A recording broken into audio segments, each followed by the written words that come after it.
Don't go. Welcome to the Vinny Rock Podcast. I took the blows and did it my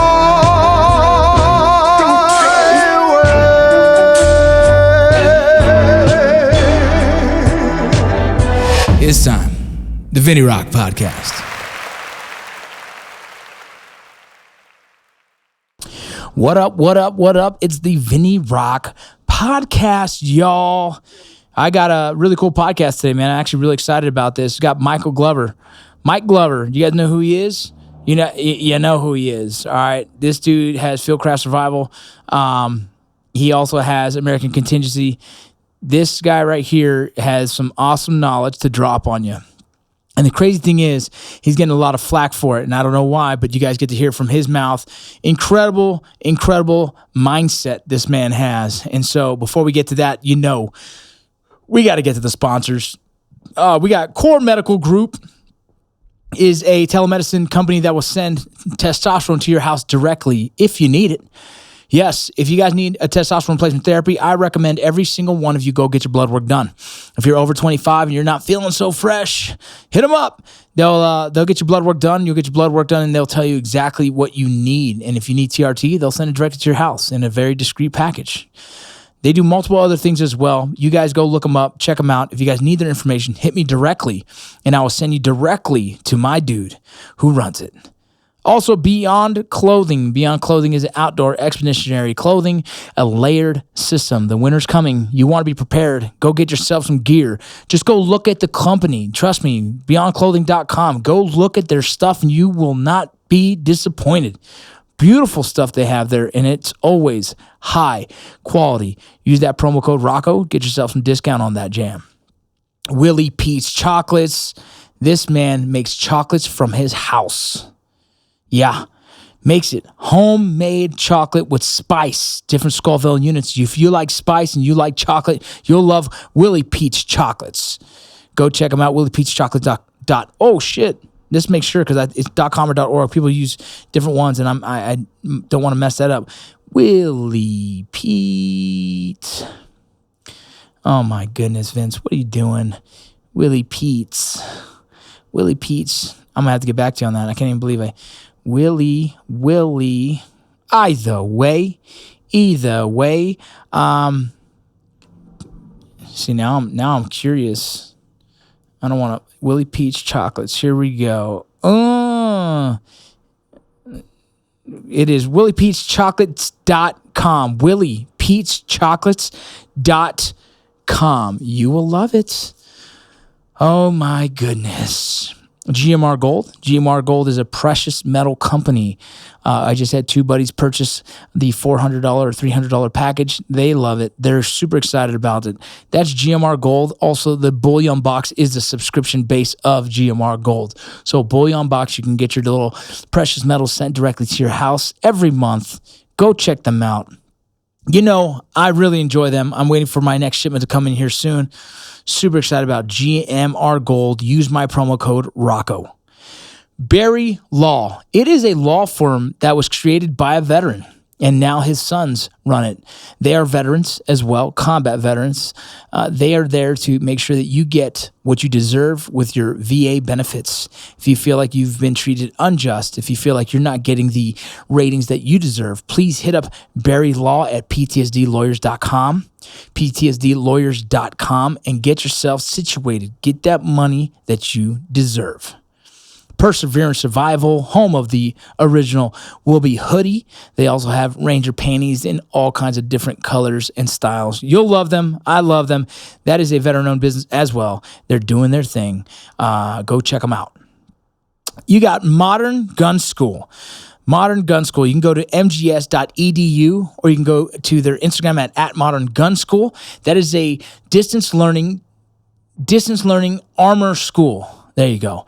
You can learn how to be an armor all in the comfort of your own home using that GI Bill or vocational rehab. Yes, they take them both.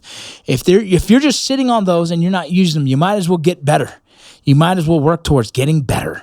And don't forget, there's veteran.com. We're not doing a giveaway right now at this moment. Actually, I'm giving away some Xbox and PlayStations with Stack Up. You go to stackup.org.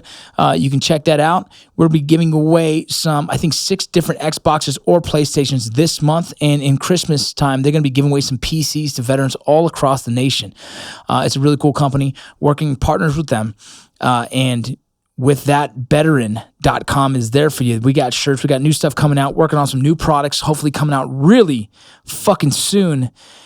That is my company. That is what I represent. And I just want to see our veteran brothers and sisters do more, be more, a better me, a better community. Now, let's get to the podcast with Mike Glover. I took the blows and did it my way.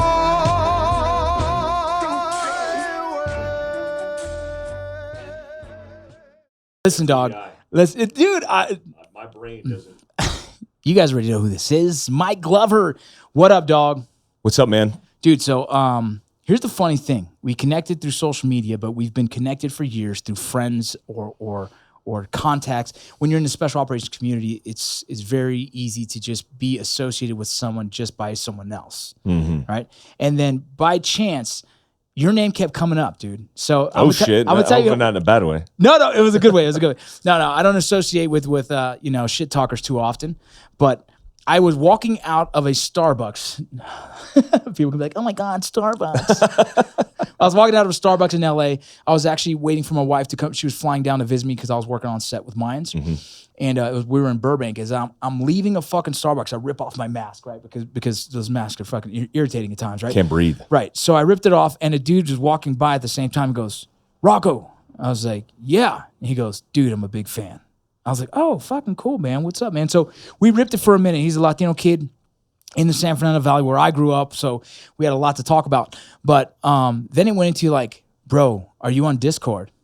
And I said, yeah, I do a video game thing. So yeah, of course. He goes, "Dude, you should get on this one thing." And Mike Glover really kind of helped start this concept. And I was like, how do I know the name, bro? So then I was like, bro, I know exactly who this fucking is. I've been watching you talk on like YouTubes. I've been talking like really dope messages, right? And we've never reached out. And so I was like, okay, cool. I was like, dog, give me an invite. So he gave me an invite. So this is 2 parts of the story. He gave me an invite. Later that day, I got banned from freaking Discord. Yeah. The whole thing got shut down. Dog, I can't get into my video game Discords now. Really? Yeah, because they banned my whole account. Yeah, my account got I can't even get it back right now. So mine too. I lost everything. But why would they do that? Anyone who was on that account had that happen to them. Their personal accounts? Everyone. Yep. Oh my God. Yeah, so every however many hundreds and thousands. They said it was over 1,000. Over 1,000, yeah. And people that don't know Discord's kind of a new communication social page where you can it's like a blog site that has information. You're supposed to be able to do shit like that, right? Bro, there was nothing wrong with it. I got a fucking email saying that we were threatening. I know, I saw that. And threatening as in like, wait, you can't even message people from this fucking Discord. This is a completely informational Discord. Yeah. The whole thing got shut down by the thousands, and then I was surprised. I was not surprised that our main account got shut down. I was surprised that everybody else's regional accounts got shut down because that was their means of communication. Oh, completely smoked. I can't. Yeah. I got to create a new one. It's gonna be like part 2. Don't they stand on the principle of being like the non-censored platform? Like it's Discord. Yeah, but no one does anymore. I know it's all bullshit. So do me a favor, for the listeners who don't know who you are by chance, give me a little background on yourself, your military experience, and what you're doing now in the community. Yeah, so I'm a former special operations guy. I was a Green Beret for a long time, infantry guy. Was a sergeant major in special operations. That's dope. That was a dream of mine. Got out and did CIA contracting for a few years, and then realized I wanted to start my own business. So I started like a preparedness company focused on educating on people being more reliant on themselves as opposed to dependent on a system. And that's Fieldcraft Survival. Fast forward 4 years, and I started American Contingency, another movement that's focused on educating people about preparedness from a broader perspective. So not political. That's the problem, is that it's not political, but perceived as political, right? Yes, Perceived as if you have an agenda. And that is what's the hardest part right now, is being in the entertainment space, in the social media space, being in the influencer space. For some reason, people want to align you with an agenda. And that is fucking frustrating as all hell. Yeah. Think about this. So I was my little social media, nothing crazy, just a regular old page. But when this whole Black Lives Matter movement went on, and don't worry, this doesn't go down the road of any kind of political, it's just shows for where we're at right now with social media and people controlling the space, or just the thought process of people that want to align you with things. You know, I supported the concept of Black Lives Matter because I'm like, okay, if you feel that you are treated unjust, I can support that, okay? And so I put the black square, and people started shitting all over me, thinking like, what, you don't support cops? Like, whoa. I can support all of the thought processes. I'm not saying, I'm never going to say I hate cops, because I was law enforcement. I support my law enforcement. I believe the system is in place for reasons. And I always will say that there's always room for improvement in every system. And so that was the weirdest thing for me. So I removed that. And I was like, I'm not going to sit here and allow people to assume what agenda I'm perceiving for myself based off of one image. Yeah. And that's where we're at these days, right? That's where we're at in the space of social media, mainstream media, and generating a following on something as common sense of yours would be how to survive. Yeah. Right? Yeah. And they've turned you, some people have turned you into the thought process that you are aligned with any other agenda other than just survival. Yeah, I mean, we got called American Contingency, which is a organization that supports people, doesn't have a political affiliation. Right. And we got lumped in a USA Today article of being associated by name as a militia who had right-wing extremist views, which couldn't be further from the truth. Right. I mean, I had a post, like in the Black Lives Matter thing, like in 2018, when Black Lives Matter was a thing, I actually did a lot of research about Black Lives Matter and found the origin story. As the organization. As the organization, yes. Right? And I'm all about social. Look, if any organization that's grossly affected or especially disproportionately affected in any context, in any means, I support that. Organization to be able to peacefully protest, do whatever.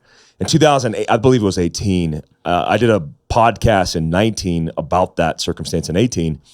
We were looking in the preparedness aspect of what was happening at the time in Baltimore. And I did some deep-rooted research on Black Lives Matter as, being based in Marxist ideology and some of their decentralized ops plans, just to better understand preparedness. So when this whole BLM thing came out, I said, hey, listen, I don't care what organization you are, as long as you're not violently protesting and committing acts of violence, then we're good. So I support everybody. And immediately when I started American Contingency, which was based off the literal non-response of first responders in these highly politicized areas like Seattle and Portland, I started getting attacked. I mean, the first article within a week of me starting American Contingency called me a white supremacist. Which is weird because I'm Korean. I was going to say, you're Korean, right? Yeah. You know what Dongkomong Pangu means? No, that sounds... It's a butthole fart. Yeah, the Pangu. Yeah. Pangu is an easy one. Yeah, I got a little Korean in me, bro. Yeah, I like that, man. Pangu. No, but that's the funny thing about where we're at in society. Like, they're just going to assume, but if someone labels you that, you're fucked, right? Because people believe just what other people say. It's the weirdest thing. So my career, just getting to know me, infantry first, became a drill sergeant after, jumped into psychological operations for a little bit, boom, got promoted right back into a drill sergeant position. So my short stint as a psychological PSYOP NCO, you learn a lot about, creating these messages and whatnot. And I wrote a blog about, it's crazy for me to see psychological operations techniques being used in mainstream media today. And that is an uncomfortable thing to understand. And the hardest part for me is that society as a whole with the immediate gratification mindsets will never investigate any article or news source themselves. They will take everything as face value. And that's an uncomfortable, like where in society or what happened in the past I would say 50 years where people stopped really researching the information that they're receiving and just taking everything as facts. I think that's a big problem. And I think something that what you're doing is kind of getting people to think outside the box of what society is kind of putting us into. And I think when you get put into this box, you stop thinking for yourselves. And some people probably like, oh no, man, you're being conspiracy. I'm not conspiracy theorying shit. I'm saying if you can't do your own research on articles and think objectively on everything that's being put out, well, then you're in a box of just allowing everyone to tell you what truth is. Yeah. And that becomes dangerous. Yeah. Yeah. If you control the messaging, you control the population, right? It's population control. PsyOps is, has a very easy construct that we understand in special operations for how to control that. Right. And the media has become very good at doing that and executing, behavioral changes based on, media templates. Well, and it's an emotional response. Yeah, absolutely. Yeah, you emotionally get someone involved in any kind of scenario. You say, let's just say Mexican lives matter. Like if you just throw that term out there, if you're Mexican and you don't support that concept, there's a problem in your head. You almost feel obligated to join in on an emotional response. And this is what's happening across the board. And it's a scary time, man. And I think what you're doing is pretty cool because, when this shit went down with COVID, bro, I was mad at my fucking self because I wasn't prepared. Mm-hmm. I was fucking scared. You're talking for a guy that has 7 fucking kids, bro. That's not an easy thing to keep alive in the event of shit goes down. Yeah. Now I feel like, fuck, what did I do? I left my family unprepared, and I am highly trained compared to the basic individual, the average person, and I have failed my family dramatically when it comes to the first month of looking for toilet paper. Yeah. I had none. Looking for grains of rice, I had none. For your basic meat supply, none. I was fucked. There was seriously 3 days in a row, we were rice-a-roni eating, fucking spam chomping family. And I was like, whoa, this is my fault, right? Dad wasn't making the right decisions for his own family and wasn't thinking the long game of at any point, man, let's just say a massive earthquake hit, we would have an issue in my household. And this had me thinking, dude. I mean, it had me loading mags. It had me getting my plate carriers ready. It had me now thinking of all the contingency plans I should have had in place mentally and physically in my household that I didn't. Yeah. And so this is really, so it was kind of cool that as your name started popping up, it was in the same sense of like, man, I really need to start listening to guys like you because COVID alone scared the shit out of me. Yeah, I think a lot of people were awoken by the entire circumstance that was COVID, because now, I mean, look, it made us realize socially that we can get away with a lot of things that we didn't think we could. So all these necessities that we thought were essential, they weren't essential. Like we could work from home. Yeah. And our kids didn't have to go to school because we would just work through it and teach them virtually or teach them ourselves. Right. And so a lot of things that we were dependent on, I think it kind of trims the fat and allows us to see what our true capabilities are. Yeah. It's almost like a shakeout, right? It's like doing a training session before war. I mean, you're getting an opportunity where a gross pandemic 50 years ago would have killed tens of millions of people because of our lack of understanding of health, wellness, infrastructure, government, et cetera, that we could do a dry run now to be better prepared for the future. And that's something we always advocate for, but more so now because outside of COVID itself, the social economic issues it's causing, I think, are going to have resounding effects. I mean, this is for sure. 2, 3, 5, 10 years down the road. No, definitely. It's funny. It's like we, in essence, we have all been institutionalized to live the system of kids need to go to school. Yeah. You need to do this, right? And so just recently, my mind has flipped so much that I even sat there and talked to my wife. Like, I just sold a house in El Paso. Thank God. Been holding on to that bad boy for a long time. So that puts me in a position like, well, now where do I invest that money into? I might invest into a ranch, right? I might invest into a space that becomes not a fortified fighting position by any means, but a space where I can learn to farm. I can learn to be self-sustaining. I can have a place where like if things get a little bit uncomfortable, or what if I just say, fuck everything, dog. Let's just go and live. Let's enjoy the day-to-day of teaching my son how to be a fucking cowboy. You know what I'm saying? Because there's something beautiful about the root of that, of waking up and feeding the chickens and heading to the cattle and whatnot, and raising your own food sources and entertaining your own family and educating them. There's something to that sounds so attractive that for so many years I've been in the systematic mindset of get the kids a nice house in the city, get them a good school, and that's what life is. And COVID really made me step back and be like, nah, fuck that. Life was being quarantined in my house, but finding a way to entertain these kids, enjoy them. We were playing fucking stupid ass games in the backyard, but that was more powerful than watching a Friday night movie with the kids. No, I was actually out there playing a fucking wiffle ball game with the kids and having a blast. And these are memories that I'll pull from this and be like, why am I not always doing that? Like, this actually has genuinely changed my fucking life, because we now do disc golf. I don't know if anyone fucking does disc golf around here, but you know what that is? Yeah, it's like throwing the disc in the thing cage. Yeah, it's super fun. It's fucking nuts because the weirdest thing about that is it is not a common thing played in our time. It's really kind of this hippie sport, or this military. I played it a little bit. Yeah. But it's now a family thing of just getting the fuck outside, walking the course, laughing together. And that has been a very important thing to me. And it's crazy that the crisis of a COVID is what had me thinking finally outside of a box and saying, there's so much more life than this institutional lifestyle that I've been grown accustomed to. Yeah. That complacency that's bred is a characteristic of freedom, right? Yeah. When the more free your society is, the more squared away it is, you're likely to be more complacent, which is a proxy benefit. I mean, it literally is a great thing.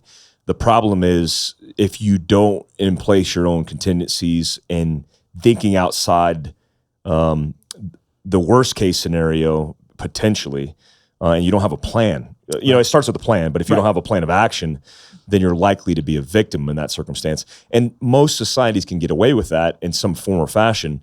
But when you have pandemic on top of social discourse, on top of whatever it may be, things are compounding factors, and you'll likely stack the deck. Like, I've always lived rural. My entire life has been rural. My first house was on acreage. I live that now on 20 plus acres. Oh, it's fucking gorgeous. It's my horses, my chickens, like that's my life. And even though I as a CEO of a preparedness company and somebody who kind of lives that lifestyle, but works, for me, it's a perfect balance, because I go home to living, and I don't have to go home to, a small complex apartment, condo, and it feels good to do that. No, I think there's something powerful in that, and it's, if you're not even thinking about readiness, you are already seriously 10 steps ahead of us in the readiness platform when you live like that. Yeah, the most rural, like if you go to, I talk about like mobility specifically with Full Craft Survival, because your mobility platform, your vehicle is an important component to how you get out of a bad circumstance. It literally is your transportation to medical support. Right. The list goes on. Getting out of a dangerous circumstance.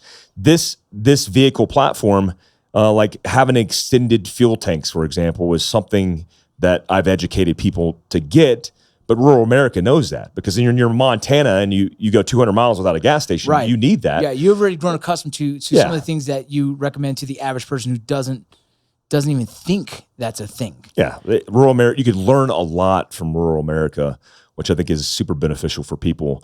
And I think that relationship between suburbia and urbanites and then rural America, them communicating and interacting and being better prepared as a whole, I think is super beneficial. Yeah, fuck, dude. So me right now, kids, wife, dogs, the average amount of guns in a household. I'm not a crazy gun nut. I'm just the average. I got my, what I have. What is something that you recommend for the average dude? There's some basic things that I probably don't have. And, I have the basic military thing, right? I do have plates, right? I do have a system, right? I have medical experience and training. So that's always a notch that most people probably don't have, is the amount of medical training that I have. So that's a huge plus in my world. But what are some basic things that you would probably recommend to the average dude like me? I think here's the problem. We have a culture where the Second Amendment, which is the 2A movement essentially in popular culture, has made carrying a pistol or firearm popular. Yeah. It's which is a good thing, I think, especially if you add on the understanding of self-defense and then training. Yeah.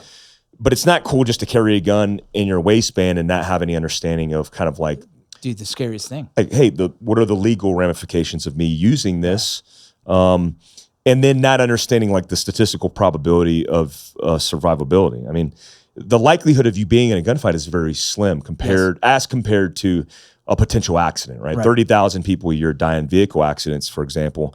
And I wonder how many statistically could have been saved if they would have had basic life-saving skills and first aid and trauma. Right. We learn tactical combat casualty care, combat lifesaver as a baseline as a soldier in the military. Yeah. So everybody, in my opinion, should be trained as a civilian. If you drive a car, the same way you look at your seatbelt as being a life-saving piece of equipment, that is a preventative measure from you bouncing off the dashboard.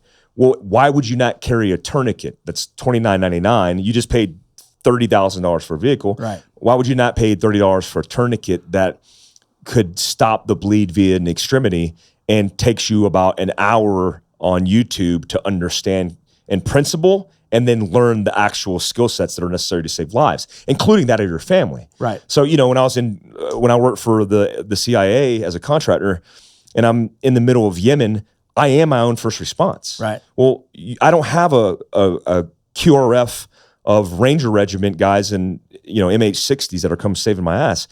You don't have that in America. Right. Because the average first response time for a first responder is about 12 minutes. Yep. Well, you'll bleed out before then. Right. So have basic life-saving care equipment, which includes a tourniquet.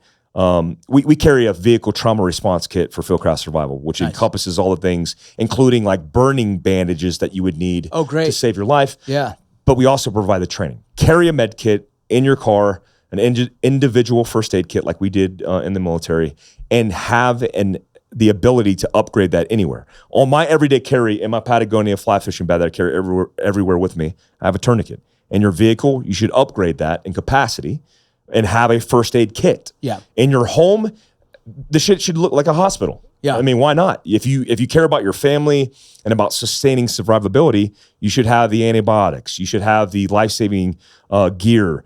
Hell, I have a Skedco in my house to be able to carry a casualty. Right.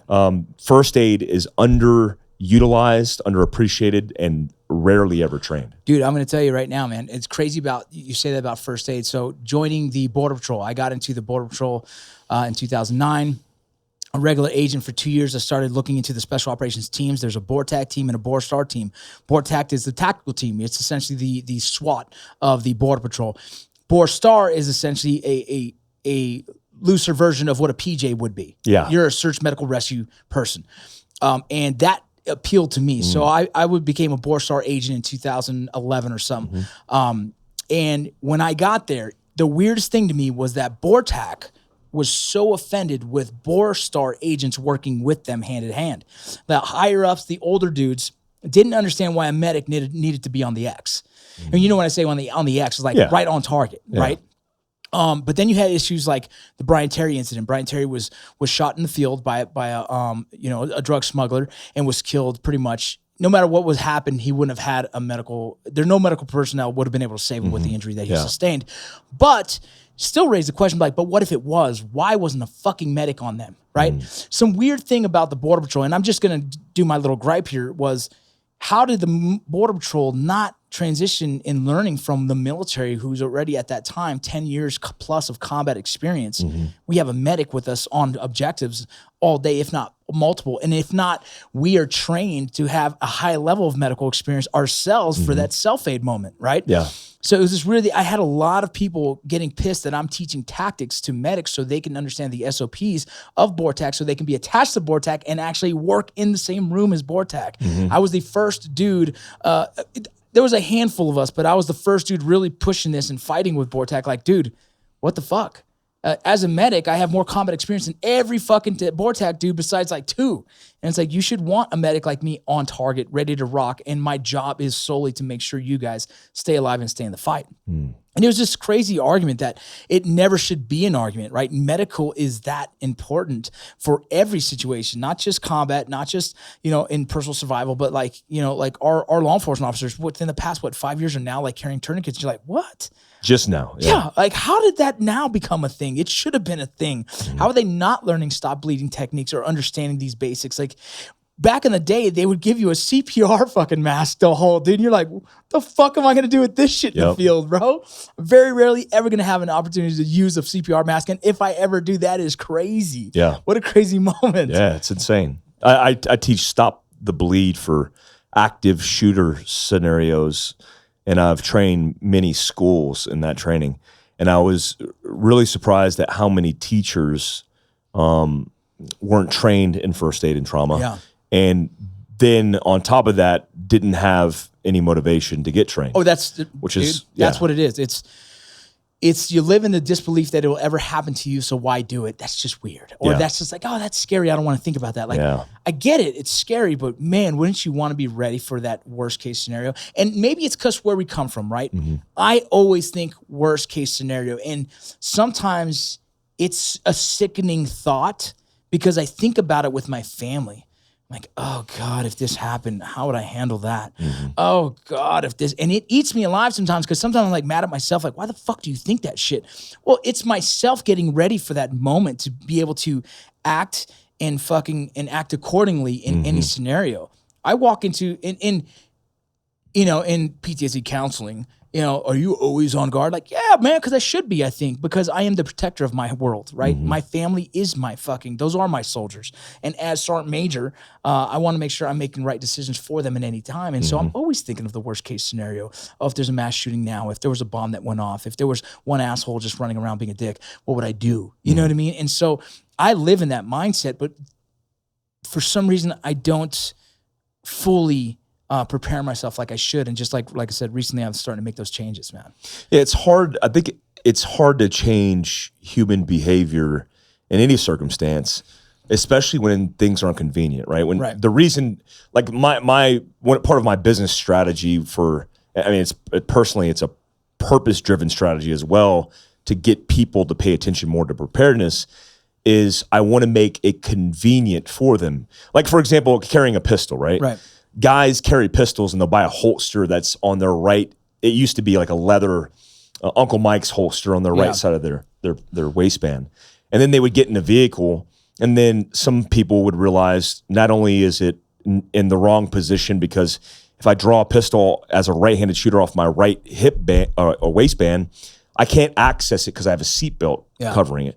But not only that, it's uncomfortable because I'm sitting on a center console and a chair that's making it uncomfortable. So what guys do is they simply stop doing it, right? You're not going to do something that's uncomfortable. You'll just, as a habit, you'll take a picture of it, you put it on the gram, and then you'll put it in your fucking first drawer, and then you'll never touch it again. But the way that I look at anything, even first aid and trauma, is if you make it convenient and make it accessible and you make it fun, then you're going to make it a part of human behavior, a habit, a lifestyle, and then you're more likely to use it. That's what we want to do, because we don't want it to suck. So what would you recommend someone who does, just in this scenario? I don't want to give all your trade secrets away, but this scenario right here, what do you teach guys? For the pistol thing? Yeah. Well, that's an easy one for me, because I think the GRS staff office of the CIA, that's not classified, talking about that. I mean, it's an actual job position you could apply for on CIA.gov.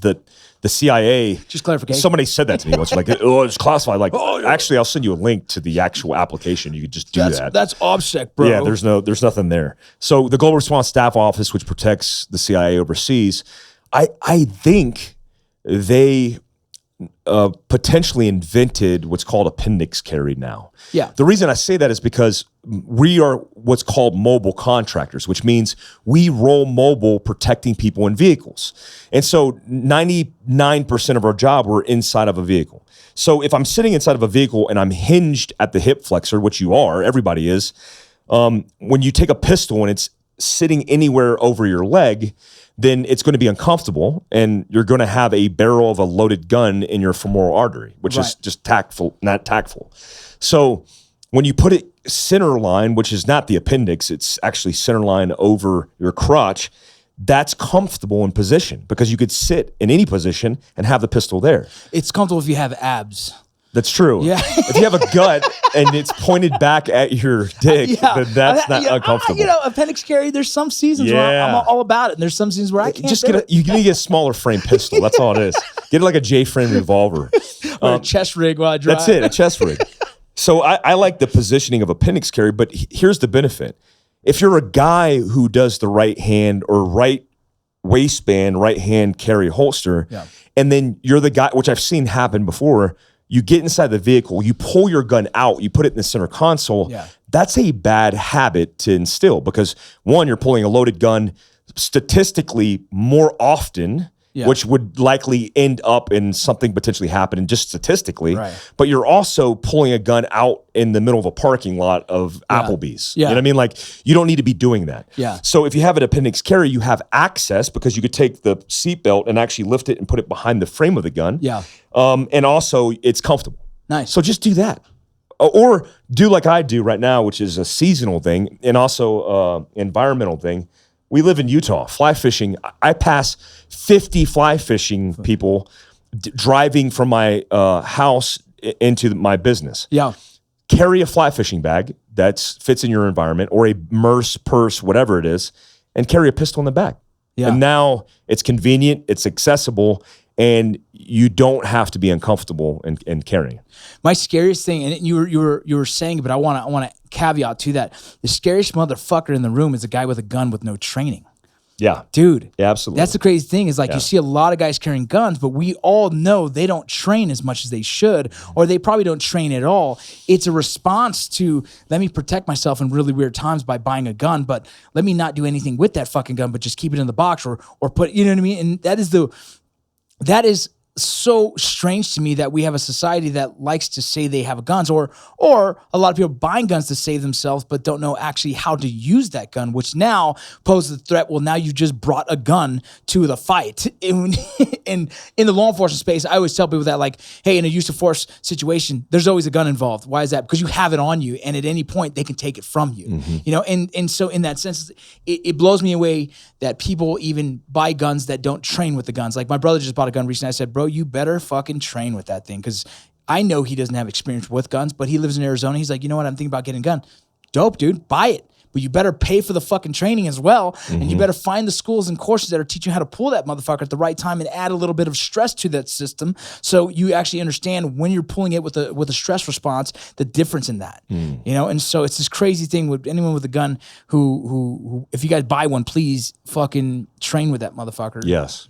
Hit up your boys that have training. Dude, you want to take a break and eat real quick? We have food here? Yeah, they got food.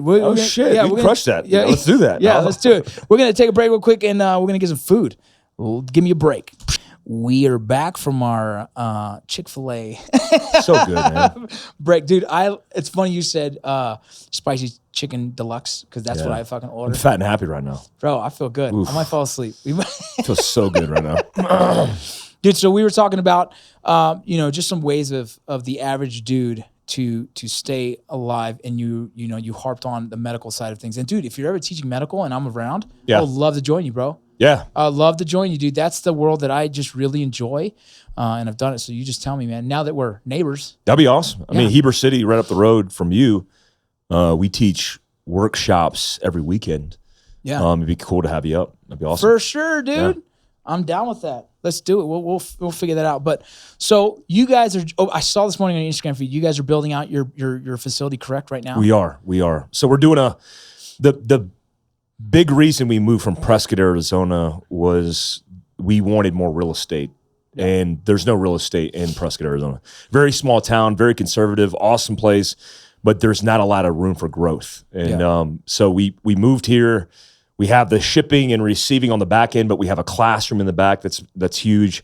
We have a pro shop on the front end, which includes gun sales, tactical sales, survival, med. We're going to have all that stuff available. So it's going to be I mean, my studio upstairs for the podcast and the office space is upstairs. So it's all in one place, and Philcraft HQ is officially in Heber City, Utah. I love that, dude. And Heber City is one of the most beautiful places. I've So looked epic.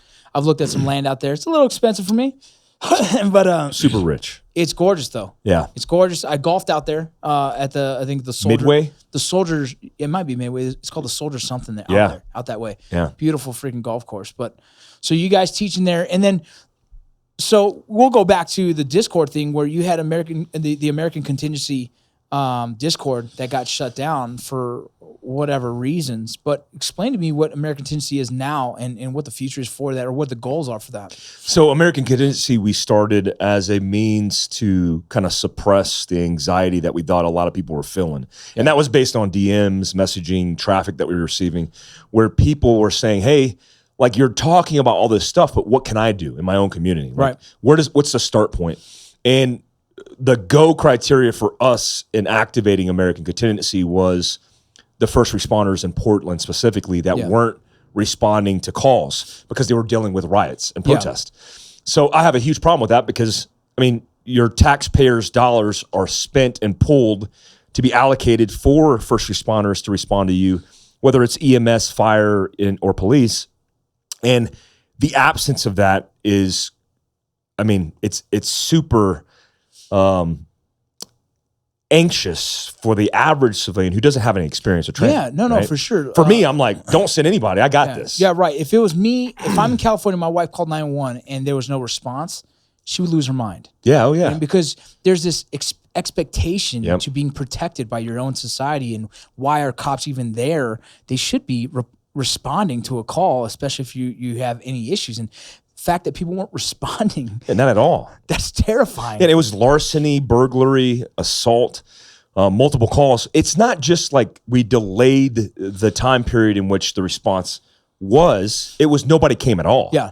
No police report filed, like nothing. Right. And so the idea for us from the beginning with Philcraft Survival and then migrating to a broader platform in American Contingency is everybody should be more self-reliant anyway. That's what I just personally feel, right? Yeah. Like if you live and depend on the infrastructure and the government and the institutions, you're setting yourself up for failure. Right. Because institutions inherently are flawed. I mean, we know this because we work for institutions. Right. We work for the government. So I want to empower people with education, which in a form is providing them content and education. I want to provide them with physical training, meaning we're coming out to them and physically training them in stop the bleed, self-defense, mindset, the list goes on. And we want to provide a social platform for people to socially integrate, because the foundation of preparedness is your social relationships. Correct. It has nothing to do with, it has everything to do with the ability for you to integrate with value add assets in your own community. And we are likely, because of technology, less likely to do that, more so in human history. Yeah. And then lastly, we want to provide resourced information that's accurate, not subjective, that's very objective, that's going to help people make decisions in their everyday lives. Right. Like the news, most national media outlets weren't reporting what was happening throughout the United States. Most local news agencies weren't even reporting what was happening in their backyard. Why is that? One, it's because it's such a politically divisive issue, right? So if 90% of your following or your ratings depends on creating a narrative to appease the narrative for ratings to retain those ratings, then you want to pander to your audience. That's crazy. So so now Provo down the road, Right. guy goes and he's driving to work. Yes. He goes down the wrong road, gets shot by a protester. That incident's a perfect example. He didn't know. Why? Because he's just living his best life. Yep. He's not tracking like metrics for getting out of dangerous situations. Right. And he's also not seeing it on the local news. Correct. So we want to provide kind of what we got in the military, a task force, like actionable information, meaning the information allows you to make a decision to do something about your life. Right. So if it means not going down Main Street and deviating your route to avoid the protests, that's what we want to do. Yeah, if he would have got a ping on his phone or an Amber Alert saying, "Hey, this street right now is having a protest. You should try and avoid it," he would have avoided it. Absolutely. And Look, I think it's comical because I don't waste any time in addressing the demonizing of our organizations, right? Because I know who I am. Like, I don't have to, my guys know who I am. There's no secret here. There's no underground fascist organization that's growing out of this. Right. We only want to provide positive resources to help people be better prepared. That's all it is. Oh, and I love that. And I think it's funny that anyone can take that out of context and turn it into something else, but that's kind of the world we live in right now. Is everyone is offended by everyone else's opinions, and because your opinion is to be self-sustaining, you're a threat, and that is mind-blowing. And most of my listeners are probably going to be, they're all about it, I'm sure. I think a lot of the listeners are going to be, one, mostly probably know who you are already, and two, if they don't, they're now going to be fans because it's mainly the community of law enforcement, military who listens to my podcast anyways. Yeah. So, which is pretty dope. In the event of a serious scenario, how important is water? So water, the whole rules of threes, right? You're likely to die from water in 3 days. That's significant, but I think water is so important because getting bad water, which we've received in Iraq and Afghanistan, leads to a whole bunch of issues. Right. Like the list goes on. There's many dehydration, dysentery, like all these things further dehydrate. For dehydrate because of dysentery, and then destroy your ability to be thriving in this environment. So I think water is paramount. We just are spoiled because we never have to worry about water. Like we hit the sink, right? It's on. Yeah. You go to Africa, you go to anywhere in the Middle East, and it's not like that.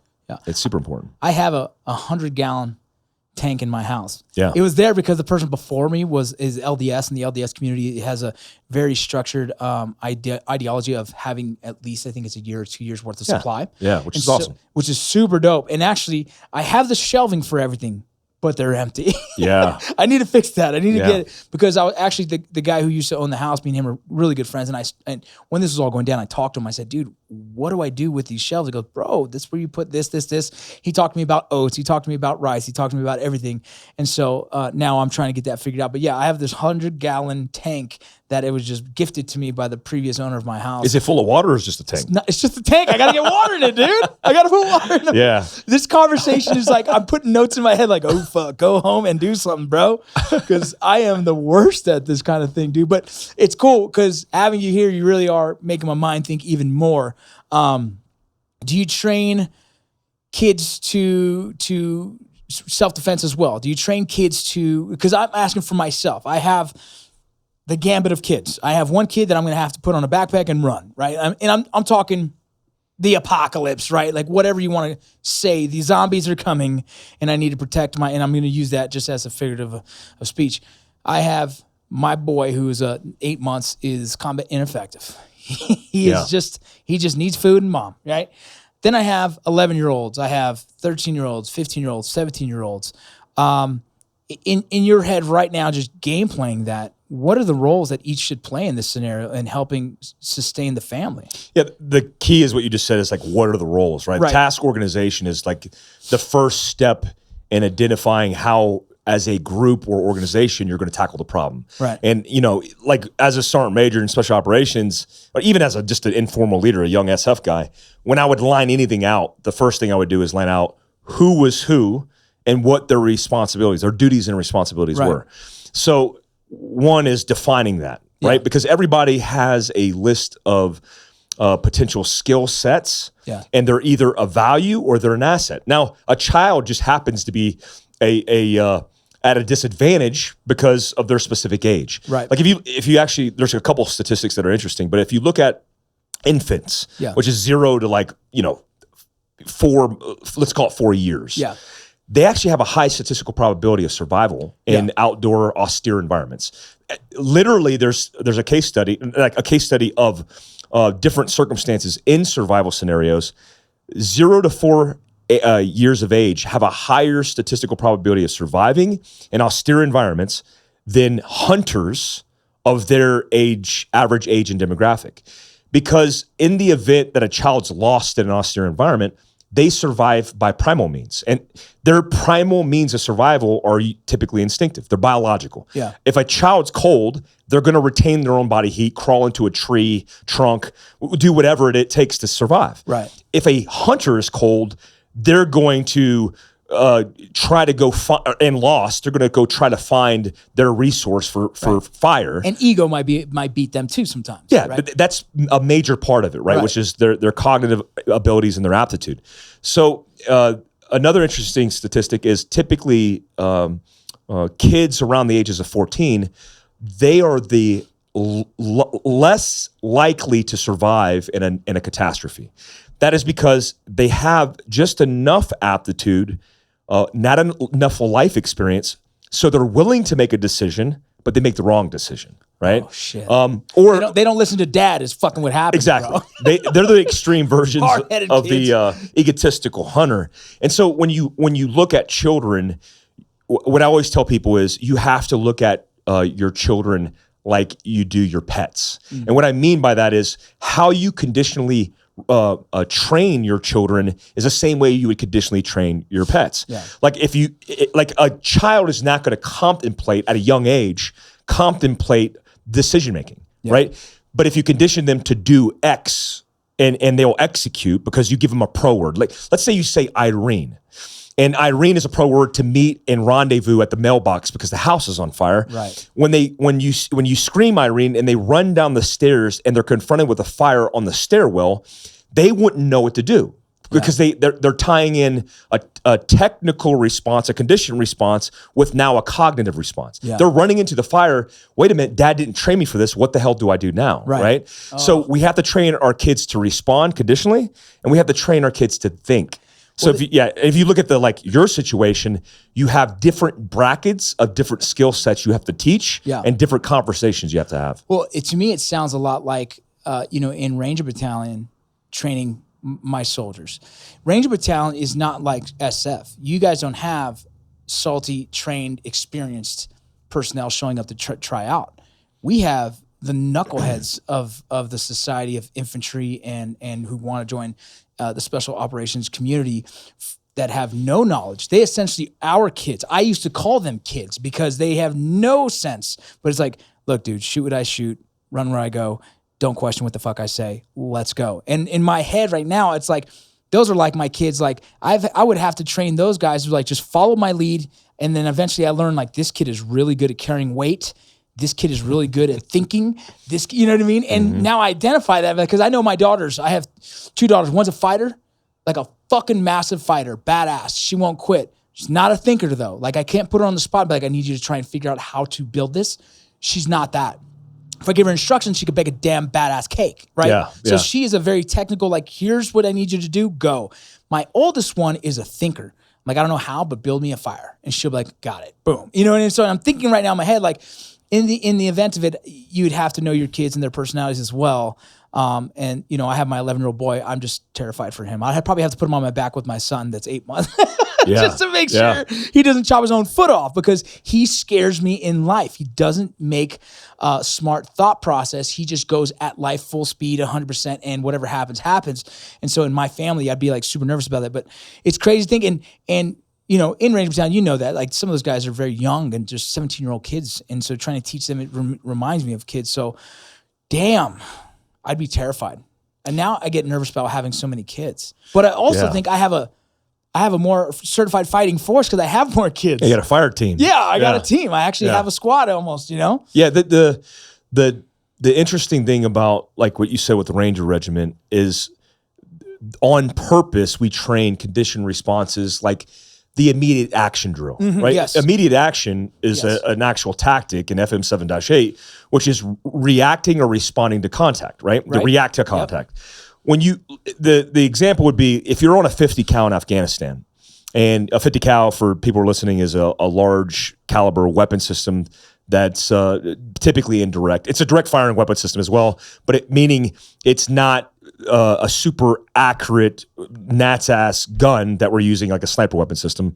This is used to cause mass destruction and create mass casualties. So if I'm driving down a road in Afghanistan and I get ambushed from the 3 o'clock, from the right side of the convoy, Right.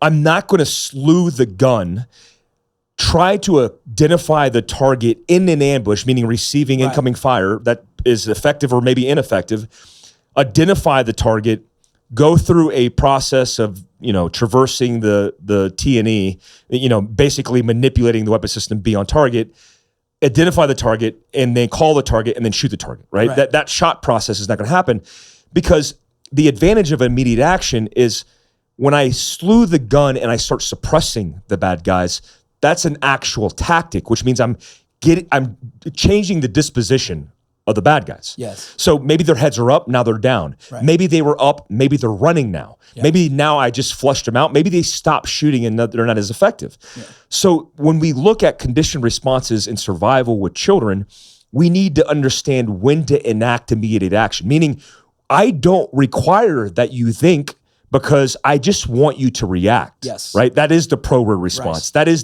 just listen to the sound of my voice and do as I say. Yeah. And then blending that with, hey son, what happens when you run down and I tell you to run down the stairs because you're not questioning me, remember? Right. And then you run into a fire and you have nowhere to go. Where are you going to go? Yeah. Well, I don't know, Dad. You tell me. Let's walk through it. Right. And you have a conversation. Yeah. Just in conversation is going to allow you to flush out a lot of those conditioned responses mixed with the cognition. And the reason I always strive to bring this home is because what we're talking about is technical responses, cognitive responses in a training environment, which means it's not real stress. Yeah. So if you take stress, which is the amplification of all these physiological changes in behavior, now we're talking about an amplified set of circumstances where you just told them and you yelled to do something, but now they're not doing it because they're so stressed. Yes. Well, have you implemented or inoculated stress in any condition? Right. Because if you're just having the conversation, that's phase 1. Yeah. Phase 2 is inoculating stress, right? And then elevating it from there. Yeah. Freaking crazy. I'm gonna go stress my kids out right now. Yeah, don't do that. Don't do that. Take them to Chick-fil-A after, they'll be happy. Well, bro, man, we've been talking for a minute. I think we're going to have another session soon. Yep. Man, there's so much knowledge here. I think the people listening are going to message us and they're going to follow suit. They're going to jump on board with you. They're going to check it out. I think there's so many nuggets here because a lot of people who do listen to me are parents. So I talk about my kids so often. I have a lot of dads. So I think this is going to be very beneficial for my listeners. And again, man, I appreciate you coming on board, man. Please tell them where they can find you on social media and where your companies are as well. Yeah, so philcraftsurvival.com is the company. You guys can find it on Instagram at Philcraft Survival. We got Philcraft Mobility, which is the overland off-road version of that. And then Philcraft Survival Fit. We teach fitness and stuff. And then my personal Instagram is mike.a.glover. I think the coolest thing that we did is migrated our content and a lot of things that we're putting out on the Locals channel, which is a unsuppressed, uncensored, I have a personal relationship with the CEO application that allows you to go to one stop and shop all you want on content and the things that we provide. Where is that? That's philcraftsurvival.locals.com and americancontingency.locals.com. There's a free side where you get the access to all the stuff that we do, like podcasts, et cetera. And then you can do the paid subscription side as well. Yeah, if you can text me that later. Yeah. Whenever this is done getting processed, I'll make sure I put that in there. I sure will, so man. I appreciate that. That's great, man. Well, I appreciate you, bro. Thanks for being here, dude. No, thanks for having me, man. I'm excited to jump on yours next. Yeah, it's going to be awesome. Later.